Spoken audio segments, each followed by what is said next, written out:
Too Gay or Not Okay, that's the new game show for this stand-up set. I almost wore a vest, but I went with like Jurassic Park meets like Warby Parker entrepreneur.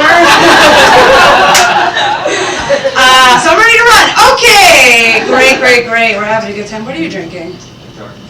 A dark and stormy. That's what they used to call me in college. Listen. No one called me that. Okay, I'll do the jokes. So my name is Lorena. I am, how do I say this? I'm ethnic, okay? Yeah, big confession. It's confusing though. I'm Latina. Yeah? Yeah! Okay, Narcos fan. That's just kidding. Nobody watches that show.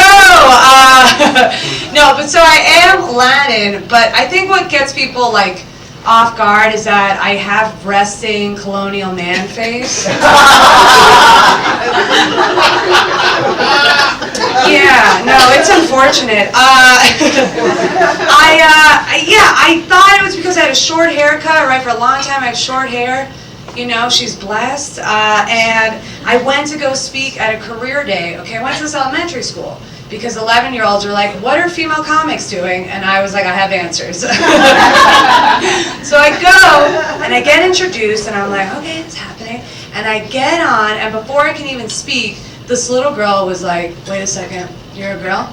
I thought you were a boy. Also, I thought you were a skateboarder.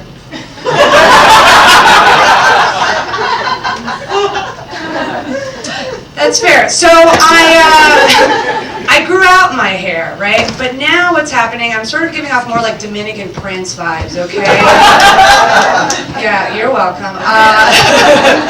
And what's happening now is that straight women are thinking I am a man and then realizing I'm a woman and sort of like vomiting in their mouths a little bit, okay?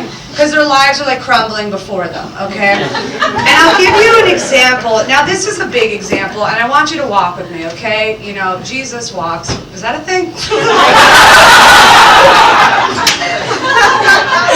Oh boy, the confidence of an old white man, but nothing in here. Okay. So I got checked out by Tina Fey. Yes. Yes, bitch. Okay, no one's believing me, and that's fine. You're not fully wrong, but here's what happened with me and T Fey. Now, I was walking down the street thinking, boy, would I love to write for Unbreakable Kimmy Schmidt. And all of a sudden, I see this very cute MILF like 10 feet away.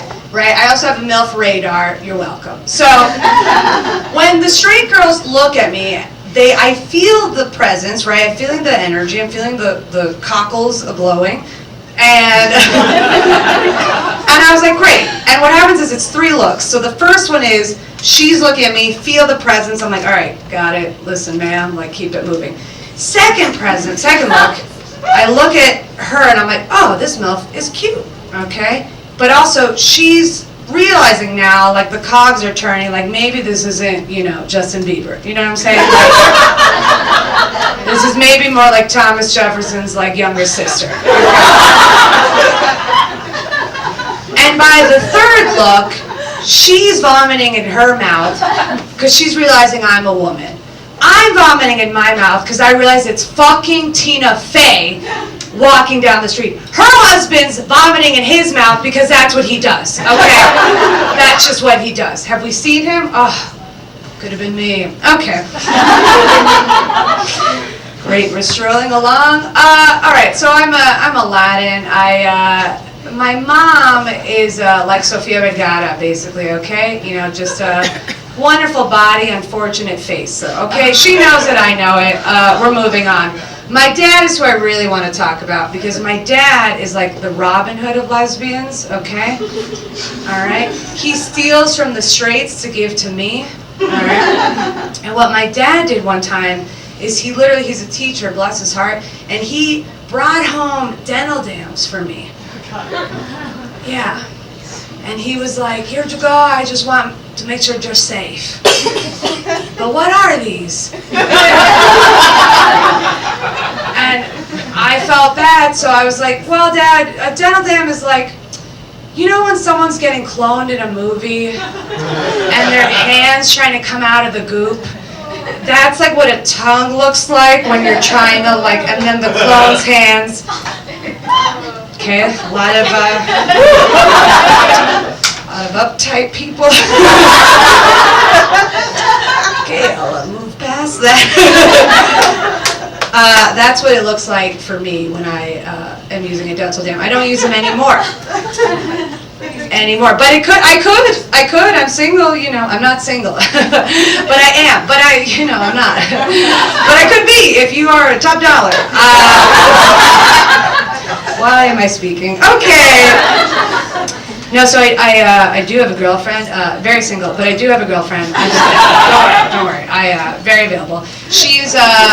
She's white, you know, because I am a creative, so I have to date a white person. Those are the rules. If you're not laughing, you are the white person. And she's Australian white, okay, so she's like a 7 out of 10 on the white Richter scale, you know what I mean? Like 10 out of 10 is Bill Nye. He's very becoming. Dark and stormy, okay. So here's, I think, the best story that describes our socioeconomic differences, all right? It's how we both broke our hymens, okay? Now, a hymen is not just me saying hello to you gentlemen over and over again, all right?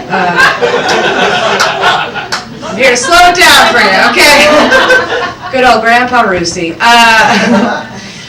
But she broke her hymen horseback riding. Yeah, it was both painful and the greatest example of white privilege, okay?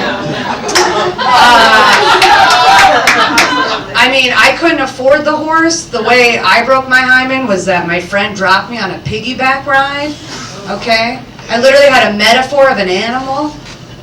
Didn't even have the real thing. You were actually triggered by that, I'm sorry. But yeah, my hymen got deported from my body, okay? And basically had to assimilate to a whole new culture, okay? So it's not going well.